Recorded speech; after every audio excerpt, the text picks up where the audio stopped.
Hello, dear students. I am Crystal Sabido, the SDP officer in TIP Manila.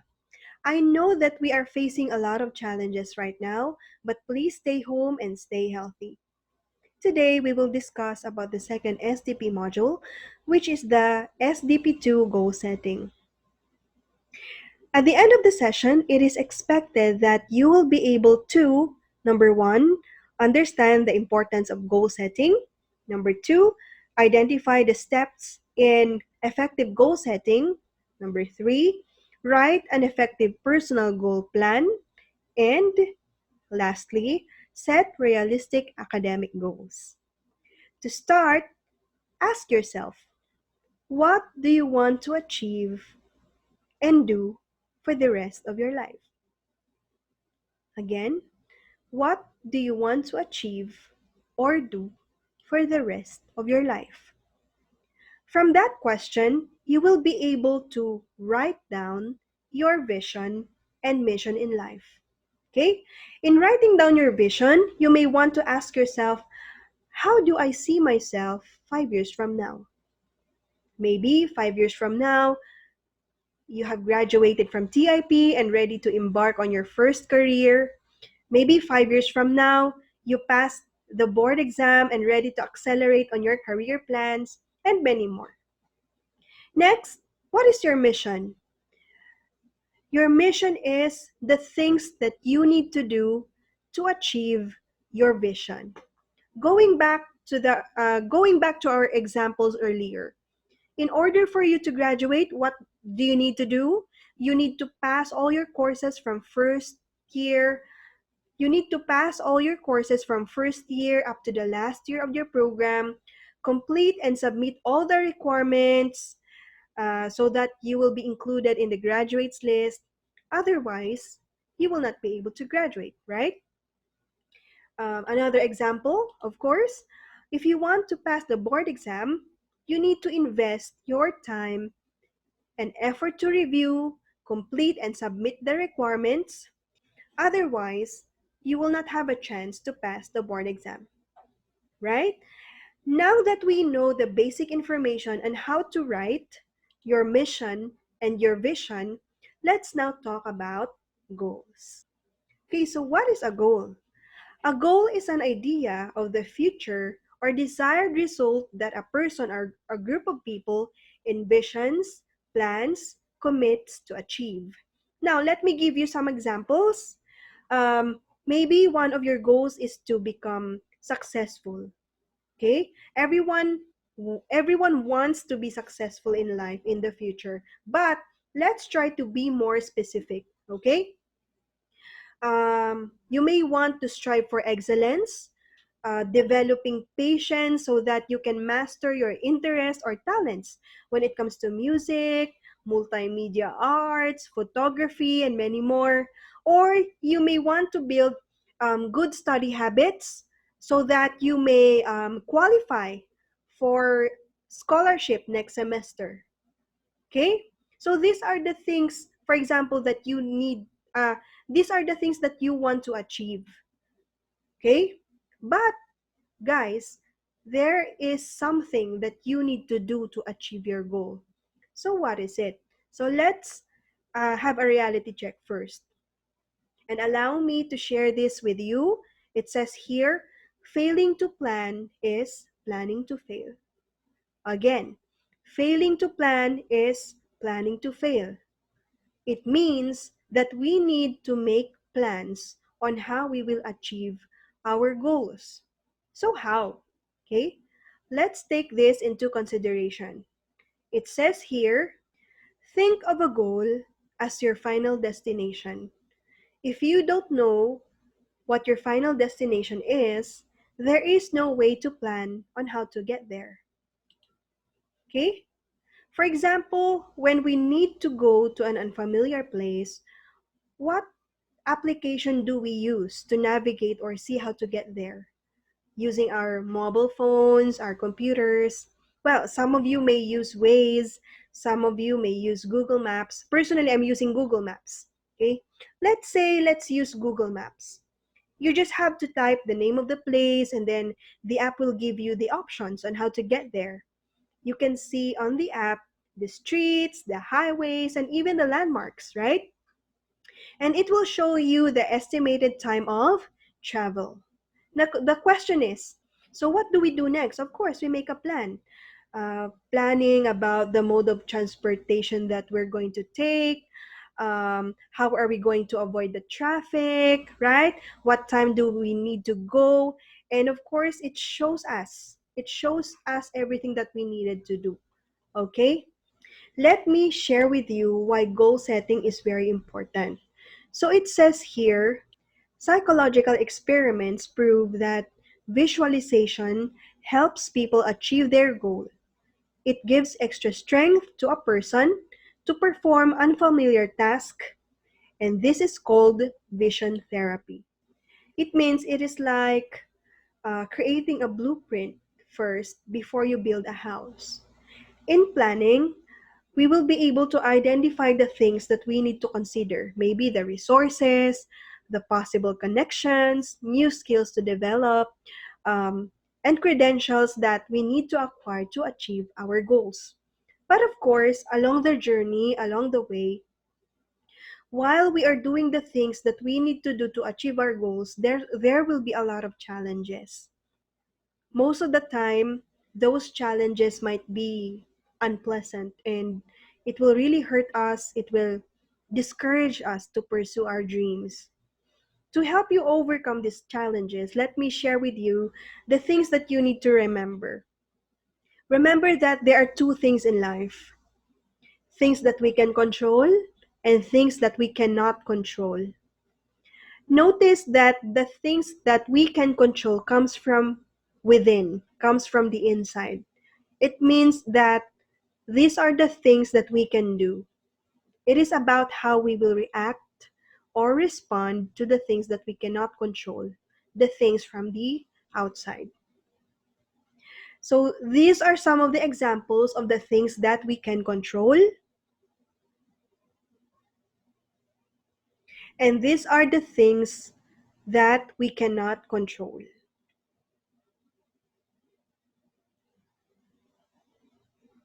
Let's go back to the things that we can control. What is your observation? Notice that these examples are all about choosing how you will respond regardless of what kind of situation you are in.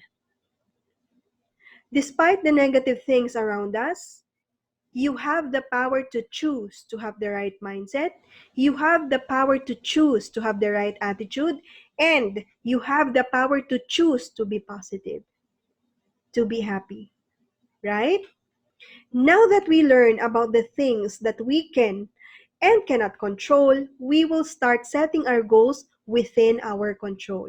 I remember there was a saying, focus on what you can control. It is already a cliche, but it will really help you to put your energy and time to the things that really matters. Okay, setting goals within our control. Why is it very important? Why is it very helpful? It is because, number one, it will help you track realistic and true performance. Second, of course, it will empower you to act, commit, and respond to your desired ambition and goal. And lastly, it provides flexibility and hard work. Okay. Now, in setting our goals, we need to take this into consideration. Our goals should be SMART. Okay, SMART. It should be specific, measurable, attainable, realistic, and time bound. Okay, I'm going to give you an example. Okay, to be specific, okay, for example, I want to improve my overall general weight average grade. Okay, I want to improve my overall general weight average so I can apply for a new scholarship next semester. Okay. Measurable. I will earn a grade of 1.75 or higher on my calculus midterm exam. Okay. How are you going to achieve that? I will meet with a math tutor every week to help me focus on my weak spots. Why is it relevant? Why is it realistic? Okay, I'd like to help my parents financially, and having this scholarship grant will help me to get better opportunities in the future. It's like that, okay? Time bound. I still have 6 weeks before midterms. This will this will leave me or this leaves me plenty of time to meet with a tutor and decide if any additional steps are necessary. So that is an example of a SMART goal. Now let's have a review on creating SMART goals. So this is an example of bad goals. It says here, I want to get a degree. Now the question is, why is it a bad goal? Is it specific? Is it measurable? If the answer is no, it is indeed a bad goal. Okay? Next, I will become an architect. Wow, sounds specific, right? But why is it a bad goal? Okay, the question is it measurable? Okay, is it realistic? Is it time bound? If the answer is no, it is a bad goal. Now let's move forward and see what a good goal looks like. Okay, I want to finish my degree in Bachelor of Science in Marine Engineering in 2024 or 2024. Is it specific? Yes. Is it time bound? Yes. Is it measurable? Yes. Okay, that's a good goal. Next, I will have my own construction company by 2035. Is it measurable? Is it specific? Yes. Is there a time limit? Yes. So that is a good goal. All right. Let's now talk about effective goal setting. I will share some practical tips on how you will apply goal setting in your studies, in your personal life, and in your career planning. Well, when it comes to effective goal setting, you need to create a big picture of yourself. Again, the question is, how do you see yourself? Maybe 2 years from now, 5 years from now, 10 years from now. And you may divide your goals in three categories, okay? Short-term goals, mid-term goals, and long-term goals. For example, for your short-term goals, okay, you might want to master all your talents and interests when it comes to music and multimedia, okay? For midterm goals, you may want to graduate from TIP. You might want to work in a particular company, okay? For long-term goals, you want to be financially stable. You want to have your own business, okay? And then break down your goals into smaller pieces by identifying all the things that you need to acquire, you need to do, you need to accomplish in each goals. Okay?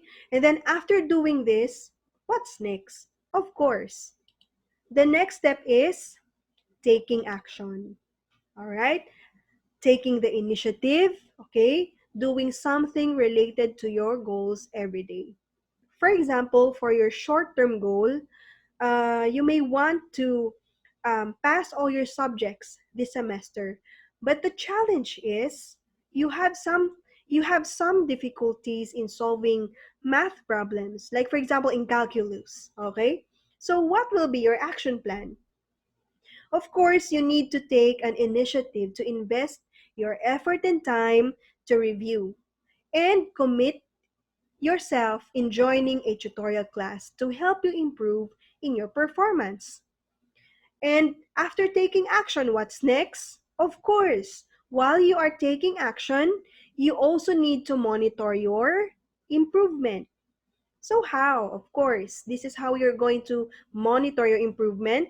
Track your progress every day. What are the things that you've mastered already. Track every action to an area where you want to see improvement. For example, practicing English language. You are now happy because you are doing well writing in English, but you realize that you need a lot of improvement in speaking English language. So what do you do? Again, take the initiative and do things that will help you achieve your goals. In this case, you need to meet an English tutor to improve your English language proficiency in terms of speaking. Part of continuous improvement, we should continuously evaluate ourselves. You may ask for feedback from significant people who may help you reach your goal. That person might be your teacher, your tutor, your classmates, your mentors, and coaches. To help you with your goal setting, you may use this chart as your reference in how you are going to set your personal goals, plan your actions. This chart may also help you monitor your progress. To apply our teachings, let me remind you these few important things. Number one, forget about what you cannot control. Focus on what you can control. Number two, have time to think and plan how you will achieve your short-term and long-term plans. Number three, by using the goal chart, list down all your priorities, daily activities, along with the specific steps to take to make your goal a realization. That's it for the SDP2 goal setting module. I hope that you take all your lessons by heart and you will put all your learnings into action. This will truly help you achieve your goals in your studies, in your personal life, and especially in your career preparation. For our learning activity, please refer to the SDP Students Workbook, which is now available in Canvas. Make sure to answer the workbook because it is one of your requirements in the completion of SDP program as well as the NSTP program. And take note, it will be graded. Thank you for watching and see you on the next module.